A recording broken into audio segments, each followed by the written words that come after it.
Josh with Backyard Productions, and we got Brittany here. Hi. So, Brittany, tell me a little bit about your art style. How did you come These are all perler beads. They've been around for a while. I got the idea to start doing this stuff like 7 or 8 years ago, and it's evolved into all sorts of nerd stuff.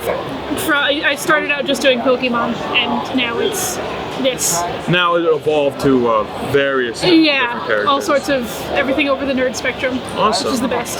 So how did you get started in art in general? Like, I mean, I've always done arts and crafts, so you know, you kind of find a niche and you kind of go for it, I guess.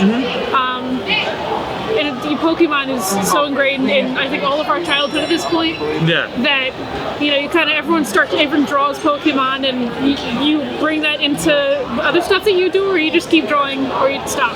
Yeah. So. That's great. It's fun. So how do you make the little necklaces? These guys are actually cut out from the cards, glued in with enamel and epoxy and all sorts of weird junk in there. But they actually look a lot better than I thought they would. Yeah, no, they look awesome. Yeah, it's real fun. So yeah, I love how like everything looks like it's like pixelated. You know, like this looks like it came straight out of the video game. You know, which is awesome. So do you have any social media platforms where we can find you? I do have an Instagram for all the bead stuff and everything else that I do. It's Cashdog Creations, CASHDOGG Creations, one word. Yeah. I think my favorite piece I have today is there's the Haunter over there. You can just the Haunter. Oh, Haunter! Oh. He actually cool. completely glows in the dark. So if you're in a dark room, it's kind of scary. Haunter's one of my favorite Pokemons, by the way. Is it Pokemons or Pokemon? Pokemon. Like plural? Is it Mons or Mon? Pokemon either way. Pokemon either way. Okay. Okay. Well, Brittany, thank you so much for the interview. Thank you for interviewing me. Good meeting you guys. And this is Backyard Productions. Thank you. Hey, we're here at Backyard Productions. We're here with Superhero Unlimited. You guys want to introduce yourselves? Sure. Yeah, sure. I'm Chris. My handle online is RIP Chris Cosplay. I'm Jared, or Senpai Props. I'm Law, Outlaw 2LK. I'm Dan Chester. Hello, Dan. Hi, Dan. Nice to meet you guys. So what do you dress up for today? I am in the Pacific Rim Uprising Jaeger pilot. Spark, Team Instincts, Pokemon Gold.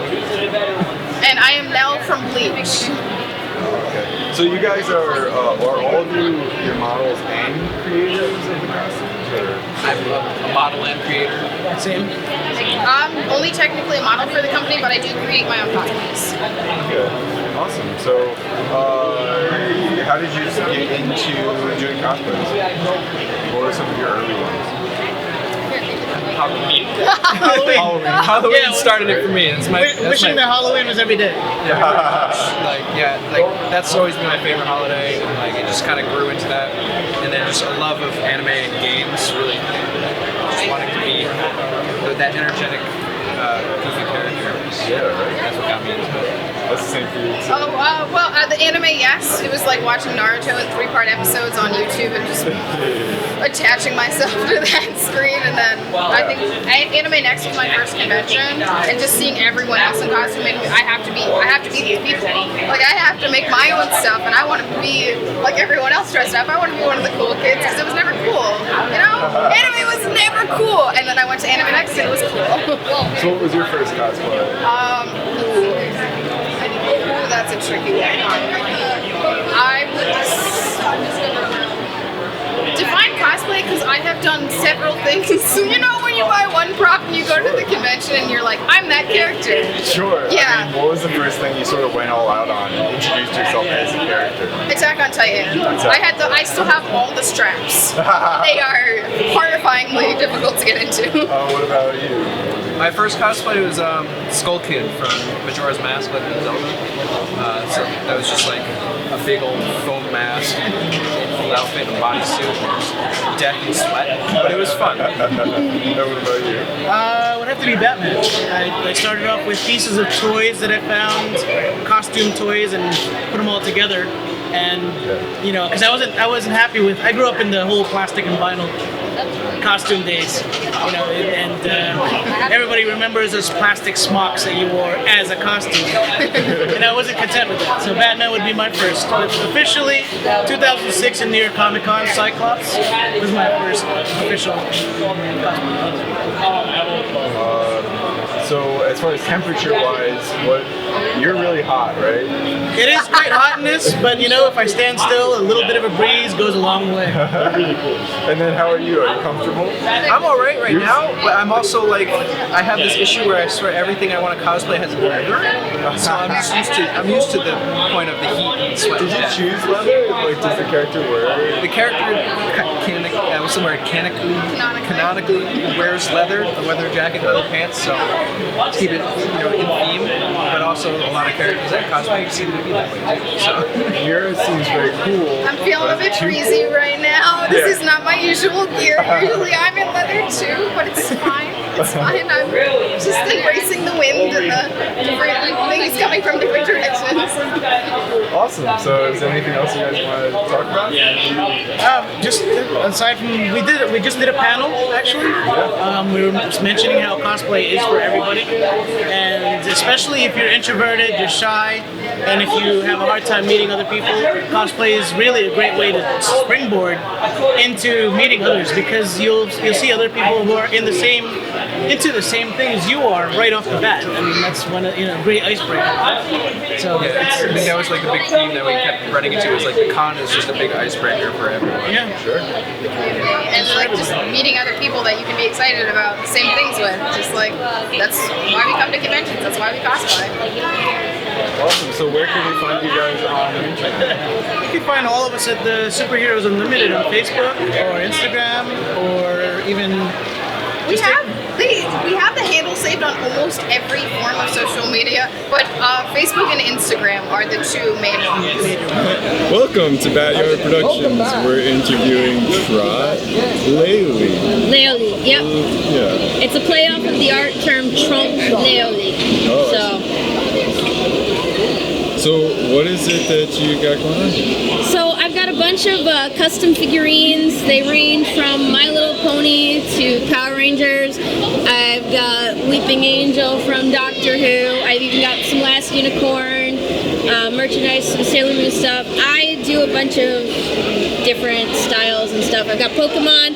I've got Kirby even.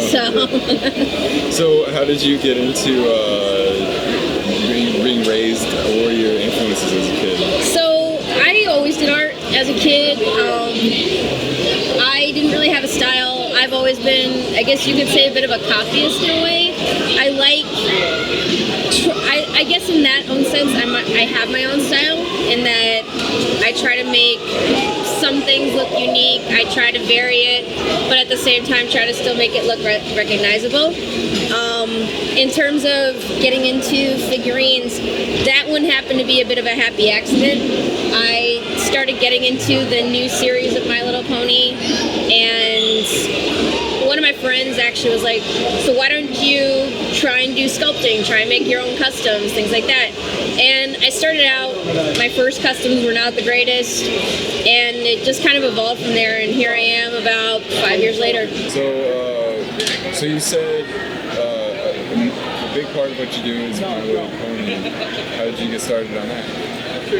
I just got into the show, actually. I was introduced to it, I fell in love with it, and I mean, at that time, you know, that was actually around when season 1 started, so the fandom was just starting to come back, I guess you could say, and things were just starting to blow up. Things are still pretty huge if you look at, I mean, you've got the My Little Pony movie that came out last year. I mean, Hasbro, whenever they do interviews, they're always referencing My Little Pony, because My Little Pony happens to be the moneymaker right now. So, I mean, and it's just interesting also to just see people's different takes on different things. I mean, some people will go to the vintage ponies, some people will go to the newer generations, some people do it all. I have customizer friends who do vintage and they do newer, or they'll just stick to vintage, or they'll just stick to one specific generation and don't do any other generations. So it's one of those things where it's like I kind of just find what I find and I see what works. So where can people find you online? So I have an Etsy store, always on Etsy, Trot Lily Artistry, up on Etsy. I am currently working on just a website that has a list of both my Etsy as well as I have a design featured on We Love Fine, and then I'll be coming out with a new design soon for We Love Fine. So that link is actually going to be up on the website. The site's not published yet, but the site link will be up on my Etsy page as soon as it's published. I'm just putting final touches on it. So, yeah. Awesome. Thank you. No problem.